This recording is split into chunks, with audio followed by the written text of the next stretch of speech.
Hello दोस्तों, welcome to all for my classes, Daksha classes.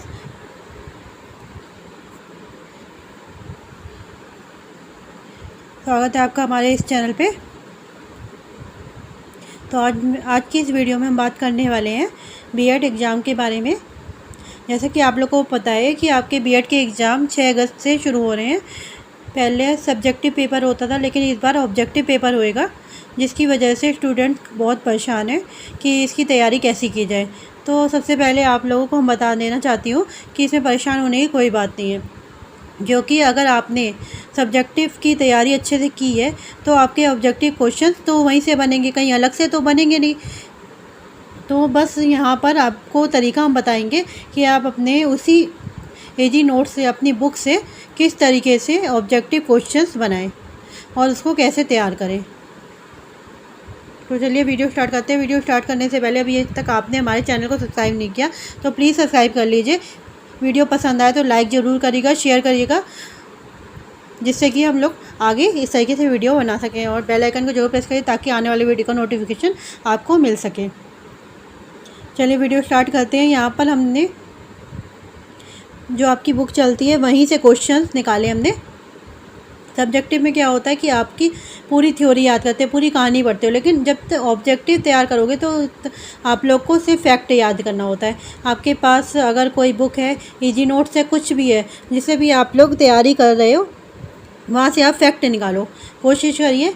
तो हम भी कोशिश करेंगे और आपको ऑब्जेक्टिव बना के देंगे। जितने भी बुक्स हमारे पास अवेलेबल है उससे हम ऑब्जेक्टिव क्वेश्चंस आपको बना के चारों पेपर की तैयारी ऑब्जेक्टिव क्वेश्चन आपको प्रोवाइड कराएंगे। साथ में आप लोग भी मेहनत करिए, कोशिश करिए कि अभी भी आपके पास 15 डेज़ है। उन 15 डेज़ में आप लोग ऑब्जेक्टिव की तैयारी अच्छे से कर सकते हैं। और पैनिक बिल्कुल मत होइए, पैनिक में होने की बिल्कुल भी ज़रूरत नहीं है। तो प्लीज़ सब्सक्राइब करिए हमारे चैनल को ताकि आपको नोटिफिकेशन मिलता रहे जो भी मैं वीडियो आपको प्रोवाइड कराऊँ।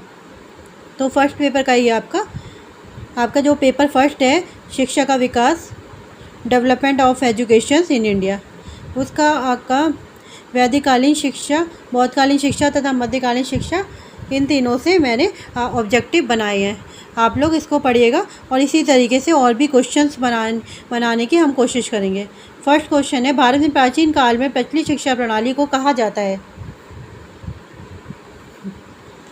यहाँ पर हमने पूरे ऑब्जेक्टिव नहीं बनाए हैं क्योंकि उसमें बहुत टाइम वेस्ट होता और वीडियो बनाने में भी बहुत टाइम लगता, इसलिए हमने वन लाइनर क्वेश्चन में बनाया है। तो जो प्राचीन काल में शिक्षा प्रणाली थी, प्रचलित थी, उसको क्या कहते थे? वैदिक शिक्षा। अब आपके पास ऑप्शन कैसे आ सकता है? वैदिक काल शिक्षा होगी, मध्यकालीन शिक्षा होगी, मुस्लिम कालीन शिक्षा होगी। तो ऐसे करके 4 ऑप्शन आपको देंगे जिसमें आप करेक्ट आंसर लगाओगे वैदिक शिक्षा। अगला क्वेश्चन है, उपनयन शिक्षा संस्कार किस काल में होता था? तो किस काल में होता था? वैदिक काल में। जो उपनयन है शिक्षा आरंभ करने का संस्कार था और ये संस्कार भी वैदिक काल में ही होता था। अगला प्रश्न है, वैदिक शिक्षा का प्रमुख उद्देश्य था आध्यात्मिक और तथा चारित्रिक विकास। उद्देश्य तो बहुत सारे थे, लेकिन उनमें जो प्रमुख उद्देश्य था वो था आध्यात्मिक और चारित्रिक विकास। अगला प्रश्न है, वैदिक काल में गुरुकुलों में गुरु शिष्य संबंधों का स्वरूप था पिता पुत्र जैसे संबंध। कैसे थे संबंध उनके वित्त? पिता पुत्र जैसे संबंध थे उनमें। अगला प्रश्न है आपका, शिक्षा। आप लोग को देखिए कहीं भी किसी भी डेफिनेशंस मिले तो उसको आप ज़रूर याद करिएगा, क्योंकि आपके पेपर में ऑब्जेक्टिव में ऐसे ही पूछे जाते हैं। डेफिनेशन दे देंगे और पूछेंगे ये कथन किसने बोला है। जैसे ये आपको डेफिनेशन दे दिया और पूछा जाएगा ये किसका कथन है, तो आप ये ज़रूर डेफिनेशन हाईलाइट करके याद करिएगा। फिफ्थ है, शिक्षा प्रकाश का विस्रोत है जो जीवन के विभिन्न क्षेत्रों में हमारा सच्चा पथ प्रदर्शन करती है। Doctor A.S. अल्टकेतर ने कहा है। Doctor A.S. अल्टेकर ने कहा, इसे आध्यात्मिक विषयों का अध्ययन किया जाता है। 6 पराविद्या के अंतर्गत। वैदिक काल में 2 प्रकार की शिक्षा चलती थी, पराविद्या तथा अपराविद्या। तो जिसमें वेद, वेदांत, उपनिषद आदि का अध्ययन किया जाता था उसको आध्यात्मिक विषय कहते थे और पराविद्या के अंतर्गत वो आता था। ठीक है, तो आध्यात्मिक विषयों का अध्ययन किया जाता है पराविद्या के अंतर्गत। अगला है लौकिक विषयों का अध्ययन किया जाता था। लौकिक विषयों का अध्ययन किसके अंतर्गत किया जाता था? जितने सामाजिक विषय हैं, गणित है, व्याकरण है, ये सभी चारे चलते थे इसमें। तो लौकिक विषयों का अपराविद्या के अंतर्गत किया जाता था। नेक्स्ट है आपका वैदिक कालीन शिक्षण विधियाँ थी। प्रश्नोत्तर विधि, तो जो भी शिक्षण विधि हमने चारों विधि लिखी है जिससे कि आप लोग इन्हें याद कर लें, और चार में से कोई एक आपको ऑप्शन में दे देंगे, या ऐसा करेंगे 3 दे देंगे वैदिक कालीन की शिक्षा विधियाँ और 1 दे देंगे दूसरे काल की शिक्षण विधियाँ। तो आपसे पूछेंगे इसमें कौन सी वैदिक काल की शिक्षण विधियाँ। तो मैंने आपको चारों प्रोवाइड कराई हैं, तो चारों आप पढ़ सकते हैं। वैदिक काल में शिक्षण विधियाँ थी प्रश्नोत्तर विधि, सूक्त विधि, स्वाध्याय विधि, कथा विधि या शास्त्रार्थ विधि। आप ये चारों रट लीजिएगा, आपको जैसे भी क्वेश्चन घुमा फिरा के आए आप चारों ये अच्छे से रट लीजिएगा। अगर आपको चारों याद होंगी तो आप आसानी से ऑप्शन टिक कर दोगे। प्रश्नोत्तर विधि, सूक्ति विधि, स्वाध्याय विधि, कथा विधि या शास्त्र विधि, ये 4 प्रकार की शिक्षा विधियाँ प्रचलित थी। उस टाइम कुछ डिटेल में वर्क नहीं है, सब ओरल होता था। अगला क्वेश्चन है उपनयन संस्कार की आयु ब्राह्मण, क्षत्रिय तथा वैश्यों के लिए भी थी 8 वर्ष, 11 वर्ष, 12 वर्ष। उपनयन संस्कार विद्या आरंभ करने के पहले का संस्कार था। उपनयन संस्कार के बाद ही विद्या आरंभ होती थी। आप लोग उपनयन संस्कार को, जैसे मुंडन संस्कार होता है ना मई को, यहाँ पे उपनयन संस्कार बोलते हैं। विद्या आरंभ करने के पहले ये संस्कार किया जाता था। ब्राह्मणों में 8 वर्ष में संस्कार किया जाता था, और क्षत्रिय में 11 वर्ष में संस्कार किया जाता था, और वैश्यों के लिए 12 वर्ष में ये संस्कार किया था। आप ये वर्ष याद रख लेगा। ब्राह्मण के लिए 8 वर्ष, क्षत्रिय के लिए 11 वर्ष और वैश्यों के लिए 12 वर्ष। अच्छा, अगला क्वेश्चन है 10th नंबर, गुरु गृह में शिक्षा की अवधि क्या थी? 24 वर्ष की आयु तक। जो गुरु के आश्रम में जाकर शिक्षा ग्रहण करते थे स्टूडेंट उपनयन संस्कार के बाद, तो वो 24 वर्ष की आयु तक वहाँ तक शिक्षा 24 वर्ष की आयु तक वहाँ पर शिक्षा ग्रहण कर सकते थे। और उसके बाद 25वीं वर्ष से वे गृहस्थ आश्रम में प्रवेश कर सकते थे। ये शिक्षा भी 3 भागों में डिवाइड थी, आदित्य, वसु, रुद्र, इस तरीके से 3 भाग थे। तो मेन आपका ये पूछा जाता है कि फर्स्ट वाला पार्ट, जो 24 वर्ष की आयु तक शिक्षा ग्रहण करते थे। अगला ये ऊपर आ गया है, थोड़ा ये देख लीजिएगा। अगला 11th है, समावर्तन संस्कार होता था विद्या अध्ययन पूर्ण हो जाने के पश्चात। ये भी वैदिक कालीन शिक्षा से संबंधित है। समावर्तन संस्कार ये कब होता था? विद्या अध्ययन पूर्ण हो जाने के पश्चात। विद्या अध्ययन पूर्ण होने जाने के बाद, जैसे आप लोग अगर आज से कंपैरिजन करें तो जब ग्रेजुएशन कंप्लीट हो जाती है, या कोई बीटेक करता है, एमटेक करता है, या जो भी करता है, तो उसके बाद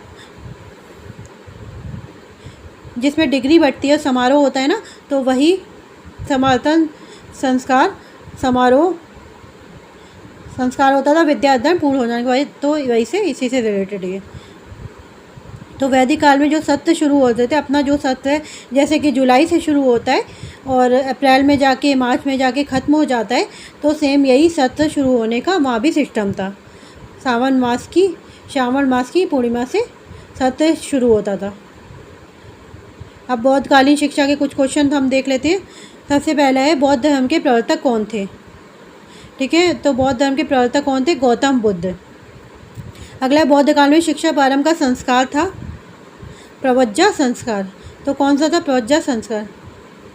कहीं आपको प्रवज्जा मिलेगा तो कहीं पवज्जा मिलेगा।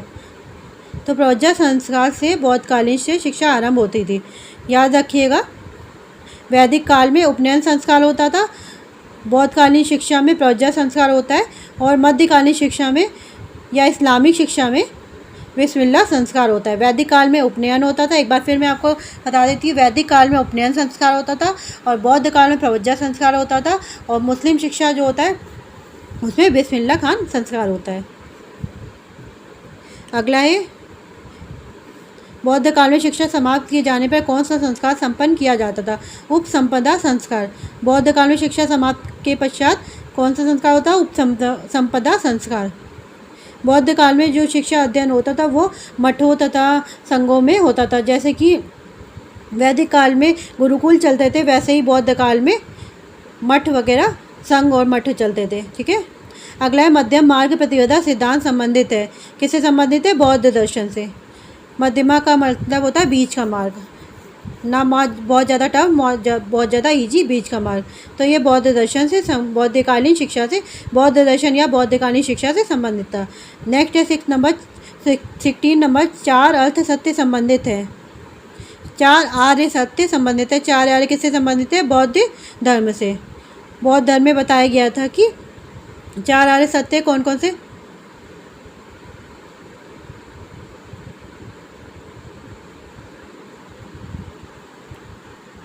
कौन कौन से? वो दुख है, दुख का कारण, दुख का निवारण तथा दुख निवारण मार्ग। ये 4 आर्य सत्य बताए गए हैं बौद्ध धर्म में। इसके बाद है अष्टांगिक मार्ग संबंधित है। किससे संबंधित है? ये भी बौद्ध मार्ग से, धर्म से संबंधित है। यहाँ पे मोक्ष प्राप्ति के लिए 8 मार्ग बताए गए हैं। तो अष्टांगिक मार्ग किससे संबंधित है? बौद्ध धर्म से। नेक्स्ट है आपका बौद्धकालीन शिक्षण विधियाँ थी। कौन कौन सी थी? मनन विधि, व्याख्यान विधि, कंठस्थीकरण विधि, वाद विवाद विधि। तो आप ये रट लीजिएगा, मनन विधि, व्याख्यान विधि, कंठस्थीकरण विधि, वाद विवाद विधि। आपको किसी भी तरीके से घुमा फिरा के ऑप्शन दे दिया या ये पूछ जाएगा बौद्धकालीन शिक्षा विधियाँ कौन सी विधियाँ नहीं थी, तो आप ये अच्छे से चारों याद कर लीजिएगा, आपको पता रहेगा, आप सही ऑप्शन तो टिक करके आओगे। 19 था बौद्धकालीन शिक्षा के प्रमुख केंद्र क्या थे? वल्लभी, विक्रमशिला, मिथिला, नदिया आदि आदि। और भी कई थे लेकिन ये प्रमुख केंद्र थे। अब मुस्लिम शिक्षा को स्टार्ट करते हैं। मुस्लिम शिक्षा का 20 नंबर क्वेश्चन। यहाँ पे बहुत ज़्यादा इंपॉर्टेंट क्वेश्चंस को ही हम छाट के लाए हैं आप लोग के लिए। आप लोग भी इजी नोट से ऐसे क्वेश्चंस बनाना सीख सकते हो आप। अब मुस्लिम शिक्षा के बारे में, मुस्लिम काल में प्राकृतिक शिक्षा के केंद्र क्या थे? मकतब मस्जिदों से जुड़े हुए होते थे तथा मुस्लिम काल में शिक्षा का जो पूरा भार था वो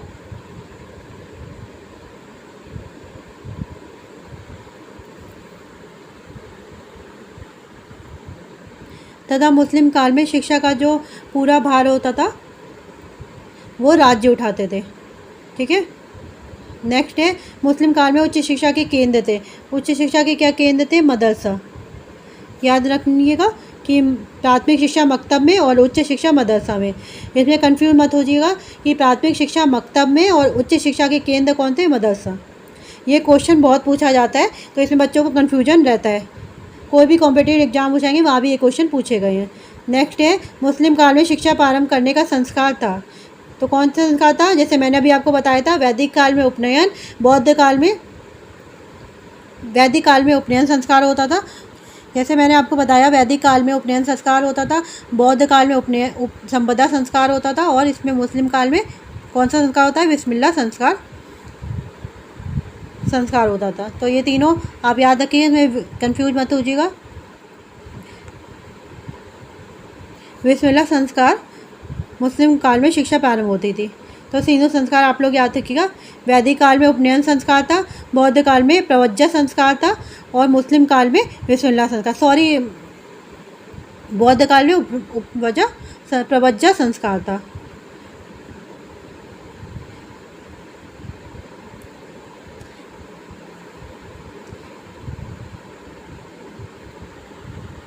तो तीनों संस्कार आप याद रखिए। वैदिक काल में उपनयन संस्कार, बौद्ध काल में प्रवज्जा संस्कार था और मुस्लिम काल में बिस्मिल्लाह खान संस्कार था। इसके बाद है बिस्मिल्लाह संस्कार या शिक्षा आरंभ करने की आयु थी क्या थी? 4 वर्ष 4 माह 4 दिन का होता था।